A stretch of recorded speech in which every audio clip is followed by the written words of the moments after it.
할렐루야, 귀한 주일입니다. 오늘도 하나님 안에서 아름다운 예배를 드리며 영광 돌리기를 간절히 소망합니다. 저는 온누리교회를 섬기는 노치형 목사입니다. 우리가 하나님을 찬양하는 것, 그것은 어디서 배울 수 있을까요? 아마 성경 중에서 가장 많은 찬양이 적힌 곳은 시편일 것입니다.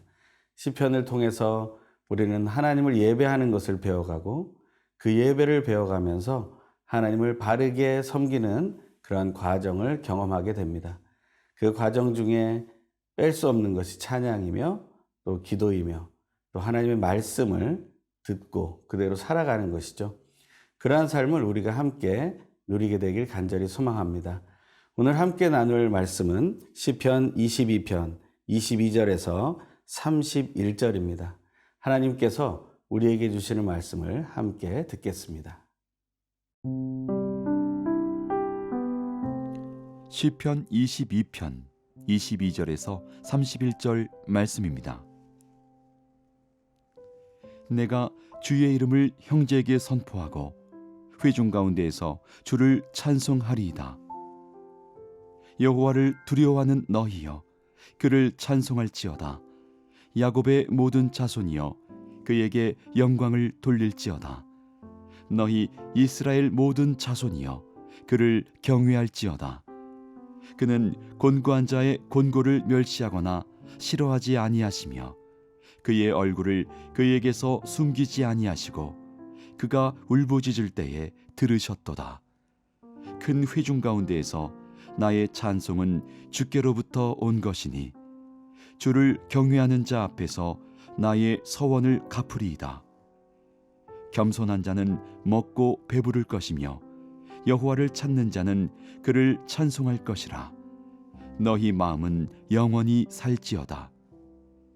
땅의 모든 끝이 여호와를 기억하고 돌아오며 모든 나라의 모든 족속이 주의 앞에 예배하리니 나라는 여호와의 것이요 여호와는 모든 나라의 주제심이로다. 세상의 모든 풍성한 자가 먹고 경배할 것이요 진토 속으로 내려가는 자 곧 자기 영혼을 살리지 못할 자도 다 그 앞에 절하리로다. 후손이 그를 섬길 것이요 대대 주를 전할 것이며 와서 그의 공의를 태어날 백성에게 전하며 주께서 이를 행하셨다 할 것이로다. 이번 한 주 동안 우리는 계속해서 다윗의 시를 묵상하게 됩니다. 다윗의 일생을 생각하면서 함께 묵상하게 되면 더 깊은 묵상, 또 더 옳은 묵상 함께 할 수 있을 거라 생각을 합니다. 오늘 시편 22편의 말씀 그 뒷부분을 이어가게 됩니다. 22절에서 23절입니다. 내가 주의 이름을 형제에게 선포하고 회중 가운데서 주를 찬송하리이다. 여호와를 두려워하는 너희여 그를 찬송할지어다. 야곱의 모든 자손이여 그에게 영광을 돌릴지어다. 너희 이스라엘 모든 자손이여 그를 경외할지어다. 아멘. 시편을 묵상하면서 우리는 하나님을 어떻게 대해야 하는지를 배우게 됩니다. 그중에 이 시편 기자는 앞부분에서 예수 그리스도의 순환을 이야기하는 고백을 하며 참회하고 하나님께서 불러주시는 대로 살아가야 함을 알게 됩니다. 하지만 그 미래의 삶에 자기가 해야 할 것은 바로 찬양이라는 사실을 고백하면서 삼위일체 하나님을 어떻게 섬겨야 하는지를 예시해 줍니다. 그것이 무엇입니까? 바로 첫 번째는 하나님의 이름을 형제에게 선포하고 회중 가운데서 찬양해야 된다는 것입니다. 우리는 삶 속에서 삼위일체 하나님을 바르게 찬양하고 있는지 한번 깊이 생각해 볼 필요가 있습니다. 특별히 하나님을 예배하는 이 주일에 우리는 더 우리의 삶 속에서 찬양하고 있는가?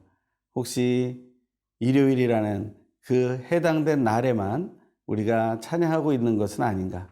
우리 한 주간의 삶을 돌아보기를 간절히 소망합니다. 또한 우리는 회중 가운데서 주를 찬송하라고 되어 있습니다. 다시 말하면 일상생활 속에서 찬양할 뿐만 아니라 나와 만나는 사람들 속에서 하나님을 찬양하는 훈련을 해야 한다는 것이죠. 시편 119편에서는 하루에 7번씩 찬양하라는 말씀을 하고 있습니다. 하루에 7번씩 찬양할 때 혼자서 찬양하는 것은 그리 어렵지 않죠. 하지만 주변에 사람들이 함께 있을 때 하나님을 찬양하는 훈련을 해본다면 그것은 우리가 하나님을 얼마나 더 깊이 사랑하는지를 확인할 수 있는 좋은 기회가 될 것입니다. 어떻게 하면 우리가 그러한 삶을 살아갈 수 있을까요? 거기에 대해서 23절에서는 세 가지의 방법을 얘기합니다. 첫 번째는 삼위일체 하나님의 이름을 찬송하라고 말합니다. 그리고 삼위일체 하나님의 이름을 향해 영광을 돌리라고 말합니다. 또 삼위일체 하나님의 이름을 경외하라고 말합니다. 어떻게 하면 이런 일이 일어납니까? 마지막에 나오는 이 경외라는 단어에 핵심이 있습니다. 바로 하나님을 두려워하는 마음이 우리 속에 있어야 된다는 것이죠. 하나님을 두려워한다는 것은 어떤 것입니까? 우리를 불안하게 하고 공포 속으로 몰아넣는 두려움이 아닙니다. 이 두려움은 오히려 모든 것에서 동일하신 하나님을 향한 안정된 두려움을 말합니다.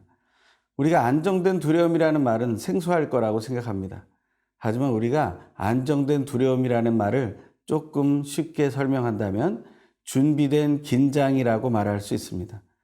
어떤 사람들이 어떤 일을 준비하고 그것을 실행할 때 준비된 긴장을 가지고 그 일을 감당하게 되어 있죠. 하지만 그 준비된 긴장이 없다면 너무 풀어져서 일을 그르치게 되고 모든 일을 잘못할 때가 있습니다. 하지만 준비된 긴장, 바로 이 경외함을 가지고 하나님을 만나게 된다면 우리는 바르게 찬양하고 하나님께 영광 돌리는 삶을 살아갈 수 있게 될 것입니다. 하나님은 우리를 고난 속에서만 두시지 않습니다. 우리를 고통으로만 인도하지 않습니다. 우리에게 때로는 수치도 있고 고통과 고난이 다가오지만 하나님은 우리를 다시 회복시켜 주심을 확신하기를 소망합니다. 그래서 하나님 앞에 준비된 긴장, 경외함을 가지고 찬양하며 영광 돌리는 믿음의 삶을 살게 되길 간절히 소망합니다.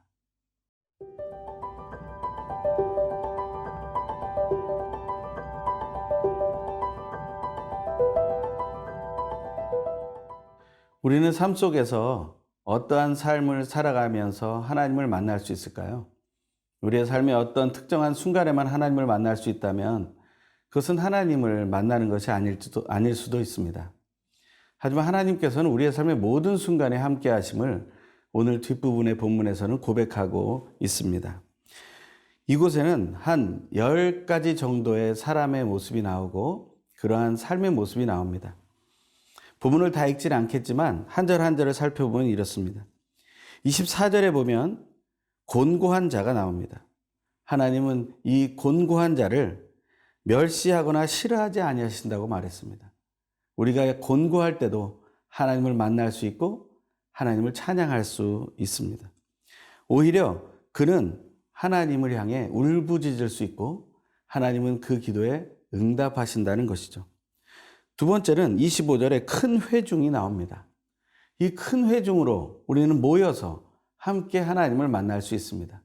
앞에서도 회중 가운데서 하나님을 찬양하라 했는데 믿는 회중이건 믿지 않는 회중이건 그 안에서 함께 하나님을 찬양할 수 있다는 것을 말씀해 주고 있습니다. 하나님을 경외하는 자, 그들이 바로 큰 회중을 이룰 때 큰 찬양의 역사가 일어나는 것을 우리는 누릴 수 있습니다. 또한 세 번째는 26절 전반부에 나오는 겸손한 자입니다. 이 겸손한 자는 먹고 배부르는 그러한 믿음의 삶을 살게 됩니다. 하나님께서 그 겸손한 자를 사랑하셔서 일용할 양식으로 채워주시는 기쁨을 누리게 된다는 것이죠. 이 겸손한 자는 욕심이 없는 자를 말하는 것입니다. 겸손할 때 욕심이 많다. 그것은 잘못된 것입니다.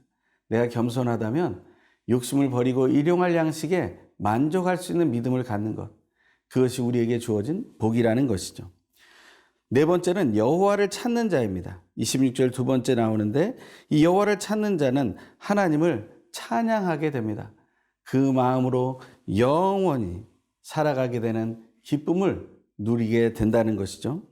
그다음에 27절에 보면 모든 나라의 모든 족속이 하나님을 향해 서게 된다는 것입니다. 이 모든 나라의 모든 족속이라고 하면 한 사람도 빠짐이 없다는 얘기겠죠. 하나님을 믿건 믿지 않건 간에 하나님은 찬양받기를 원하신다는 것입니다. 또한 여섯 번째, 세상의 모든 풍성한 자들, 29절의 상반절에 나오는데 이들도 하나님을 찬양할 수 있다는 거예요. 부자는 정말 하나님 나라에 가기 어렵다라는 예수님의 말씀이 있었습니다. 하지만 하나님께서 이 세상의 모든 풍성한 자들이 하나님을 찬양할 수 있게 만드시겠다는 것을 우리는 기억해야 합니다.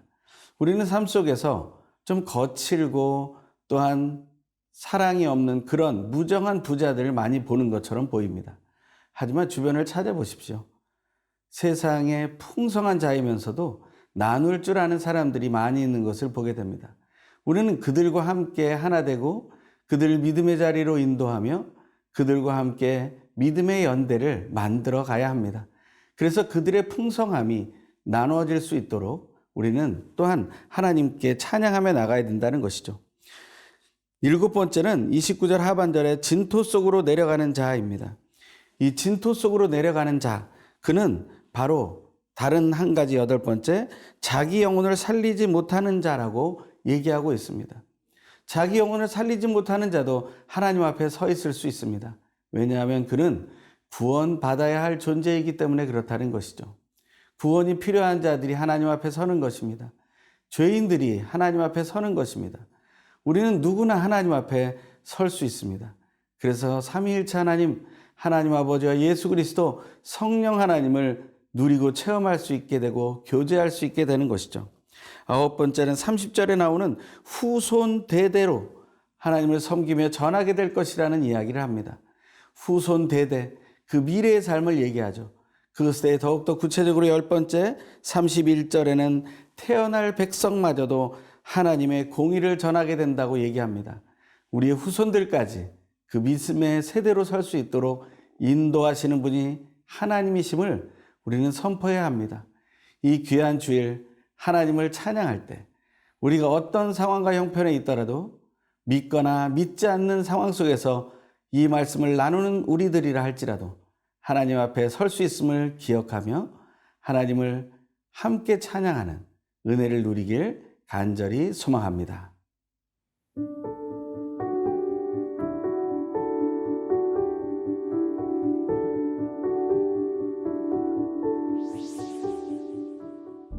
우리의 삶을 통해 온전한 예배를 받기에 합당하신 하나님, 우리가 하나님께 예배할 때마다 존귀하신 하나님 아버지와 예수 그리스도와 성령 하나님의 이름을 형제 자매들에게 선포하게 하시고 하나님을 두려워하는 회중 가운데서 찬송하며 크신 은혜에 감사하여 영광 돌리며 경외하는 참된 예배를 드리게 하여 주십시오.